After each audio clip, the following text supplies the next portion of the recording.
there, Lindsay here, the Frugal Crafter. Today we're going to sketch a fig for Sketchbook Sunday, and I've always wanted to draw a fig. I don't know what's taken me so long, probably because I never seem to find them in the grocery stores around here, up here in Maine, and I've never found a really good reference photo until today. So I will link that below so you can look at it too if you want to sketch along and you want to look at the reference photo, which I recommend doing because then you're seeing a photograph rather than just going from my rendition of it. I'm sketching with Call Erase pencils, which are an erasable wax-based lead made by Prismacolor. They're pretty affordable too, and I'll try to remember to link those down below. I got my set off Amazon, I believe. I got the set of 24 and has a really nice variety of colors. And you can see right there, you can erase your excess lines really easily.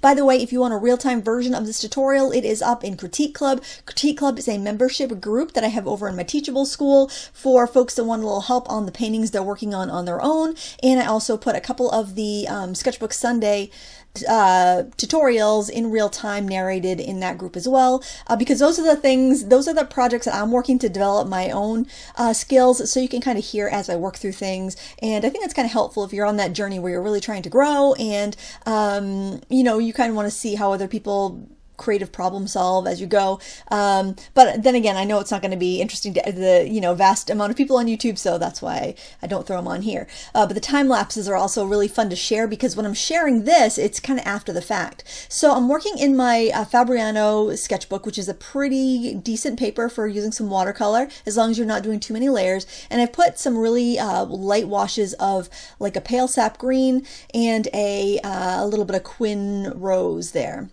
or quinacridone red.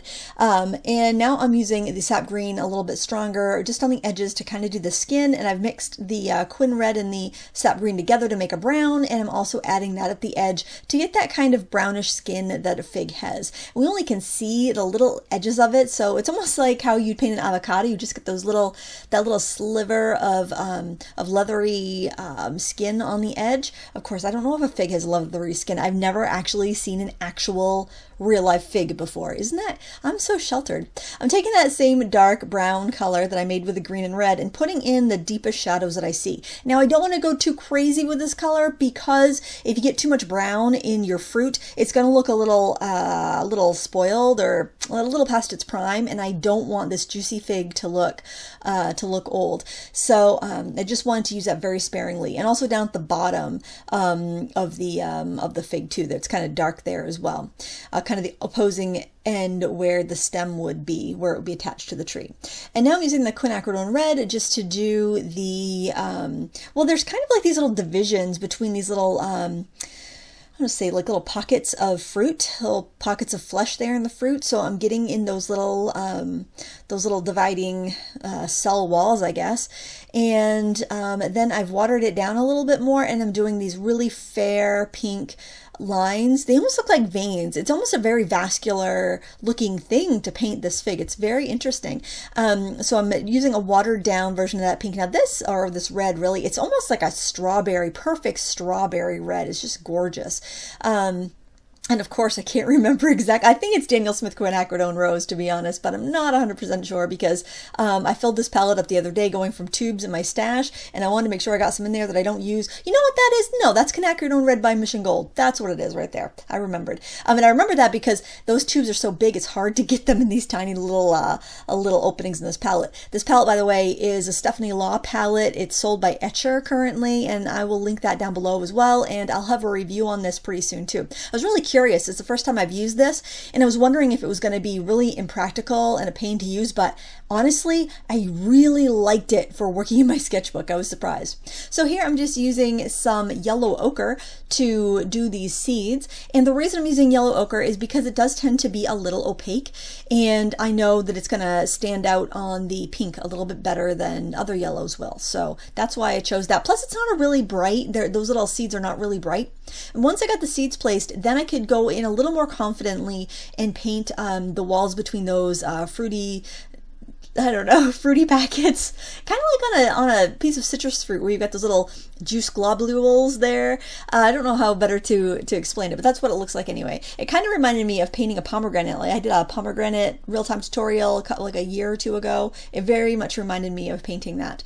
So I'm going around there, and the color I'm using here, I'm using I'm using that quinacridone red and a little touch of phthalo blue. I do believe I'm using phthalo blue because I was afraid if I used ultramarine it wouldn't be crisp enough because phthalo is much more transparent.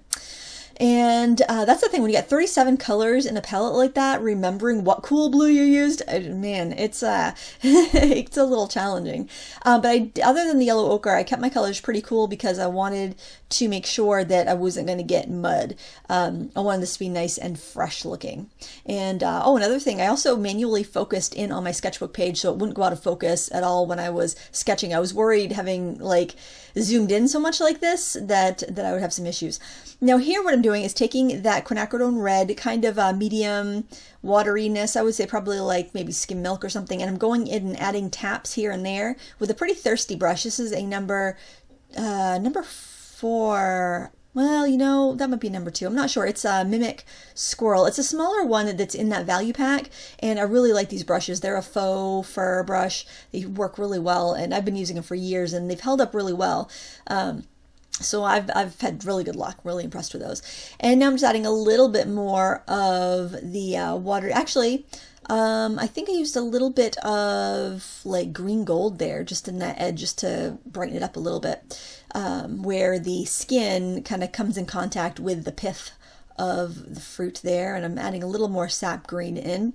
So basically there's not a lot of color in that rim where it's almost white looking, but you do see some colors there, and I like to catch the little nuanced colors because I think stuff like that is what makes it look realistic. Here I'm putting in some really watered down pink to get that, again, it reminds me of like little veins or capillaries or something. You just get this little staining of color. It's almost like juice color that's like leached into the pith, and I think that looks really cool. And I'm deepening some of the shadows as I go through here, so that I can just kind of get that richness of color. So I mean, stuff like this takes quite a few layers. It's a lot of fun though. It's fun to really kind of deep dive, take a subject that looks kind of simple and spend some time on it. This picture took me 43 minutes to do, and I did have a few interruptions here and there, which were fine because sometimes I think it's good to take a break. And after like letting it sit overnight, actually I came in with some colored pencils, and I wasn't sure if I really needed to do this or not, except I was having so much fun sketching it that I decided I would. So I used some yellow to enhance the seeds, and then little white highlights, and then you know, basically just tried to bring out a little bit more of the white in the pith where I thought it might have gotten a little dark, and just basically refining here. This is a really creamy sand yellow that I thought would help those seeds, but really didn't show up at all. And I went in with a cream just to give the seeds a little bit more body. Basically, I want the seeds to feel hard where everything else is kind of squishy and soft. So I just was using the colored pencil to help get that little variation in there. Now, one thing that I didn't show on the video, because I did it after the fact, because I didn't know if it was going to be a terrible mistake. I should have just filmed it. I just did a couple like dots with a white paint pen, just because, and you'll see that in the final photo I show you at the end, just because I felt like it needed to show that moisture on the cut fruit. There was just some glossiness, and the little dabs of white pen did that really well. But of course, that's up to you. I think it also looked really nice just as watercolor, but it's fun to go in. Now I'm going in with a dark mahogany red just to enhance some of the deeper shadows there. And my final color I'm going to go in with is indigo blue, and I actually sharpened it to a nice fine point, and I just went in and went over any of those dark reds where I wanted the color to be really dark. So again, if you want to see a real-time version of this, you can find it in the June Critique Club. Also, my watercolor landscape course is 50% off this month with the coupon code, which I will put in the video description because I'm running out of time here. Thank you so much for watching. Please give me a thumbs up before you go. And until next time, happy crafting.